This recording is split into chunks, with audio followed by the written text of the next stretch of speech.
My business partner slid a signature page across the table and put his thumb over the paragraph I was trying to read. "Just initial here and sign. We're late," he said, like my hesitation was the actual emergency. I remember staring at his thumb and thinking, with this weird cold clarity, that I'd never had to fight to read something with my own name on it.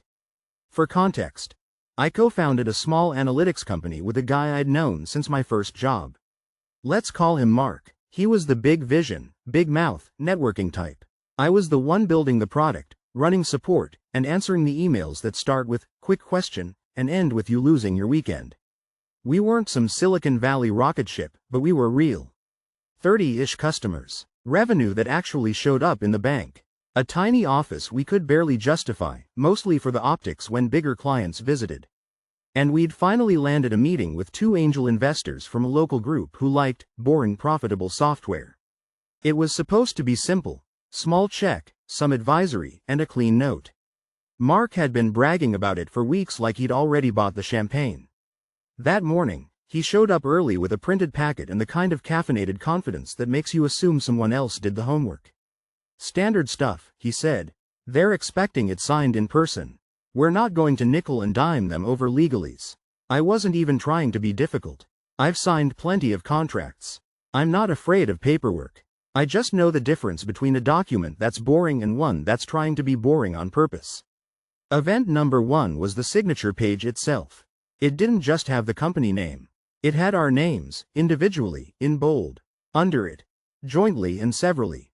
I'm not a lawyer, but I've been around enough to know that phrase means, "Congrats, this is your problem personally." I lifted his thumb gently like I was moving a toddler's hand off the stove.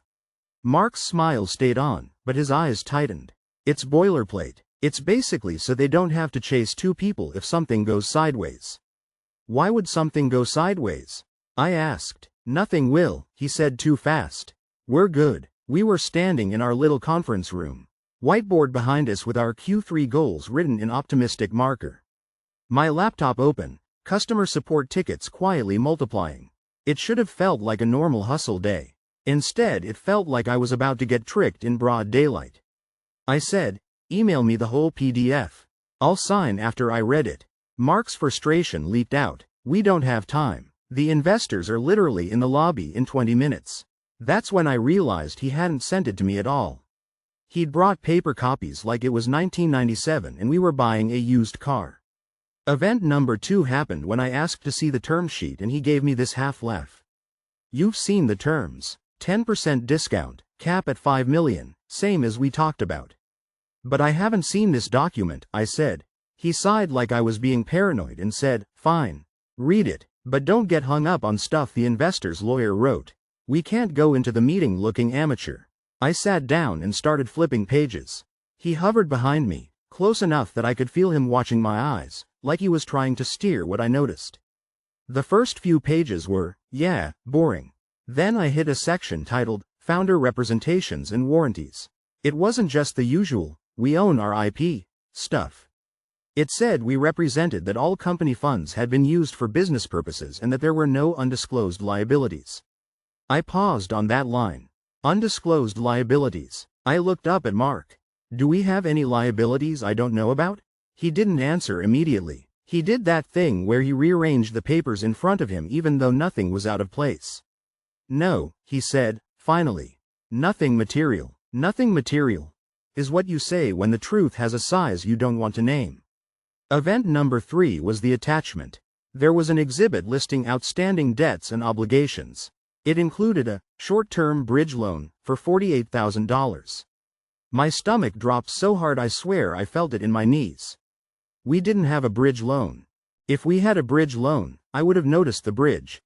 I tapped the line. "What is this?" Mark's jaw flexed. "It's covered. It's fine." "It's not fine." "Who is that lender?" He took the packet from me, flipped to the last page, and pointed to a tiny line of text at the bottom like it was a footnote in a history book. The lender was an LLC.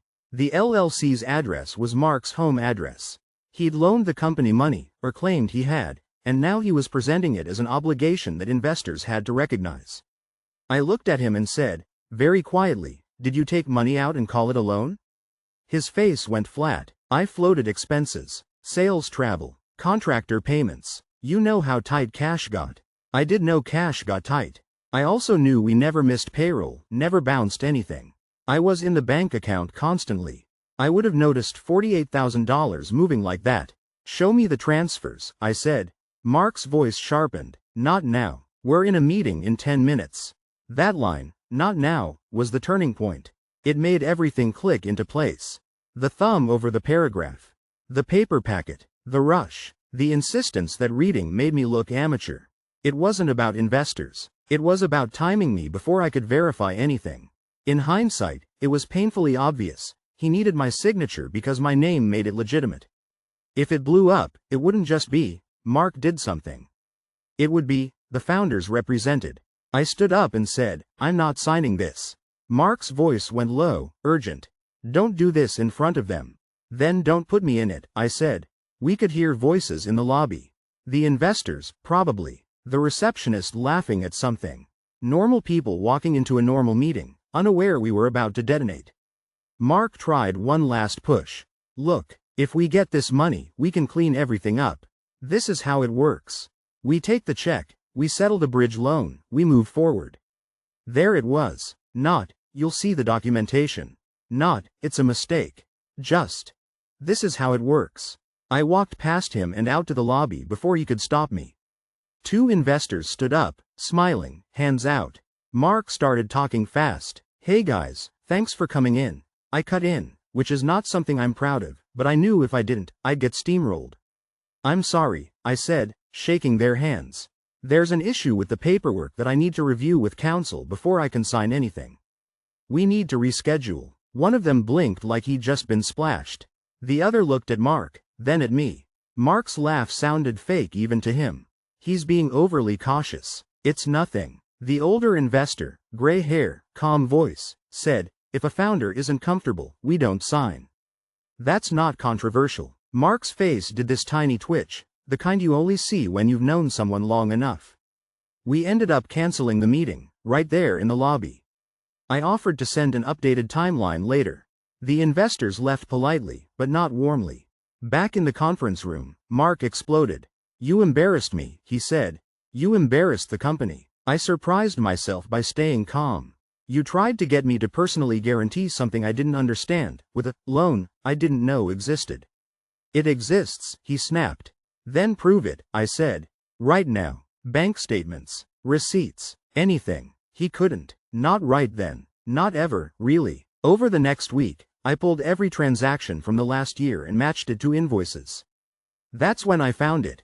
A series of payments to a consulting vendor that didn't have a website, didn't have a contract, and shared a mailing address with Mark's brother.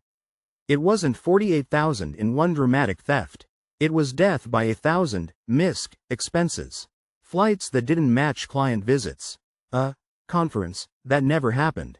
A $6,200 invoice for market research, dated the day after Mark lost a big client. When I confronted him with a spreadsheet and printed bank records, he didn't deny it the way an innocent person denies something. He just said, I was keeping us alive. We didn't scream. We didn't throw things. It was almost worse than that. He offered to make it right once the investment came in. I told him the investment wasn't coming in, not with this, not with him. I called our attorney, then our accountant. I learned, very quickly, why people say to pick your business partner like you're picking a spouse. We negotiated a separation. It cost me more money than I like admitting, but I got control of the company and, most importantly, I got his access to the bank account turned off. We sent the investors a short, bland update that the round was paused due to internal restructuring. They never came back, which I can't blame them for.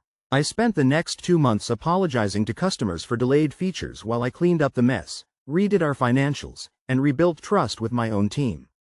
The irony is that the company actually got healthier once Mark was gone. Revenue didn't magically triple, but the leaks stopped. My Sundays came back. The document is still in my desk drawer, creased from where my hands gripped it too hard. Sometimes I take it out and stare at the spot where his thumb covered the paragraph. I used to think trust was the thing that made a partnership work. Now I think it's the willingness to let the other person read the whole page.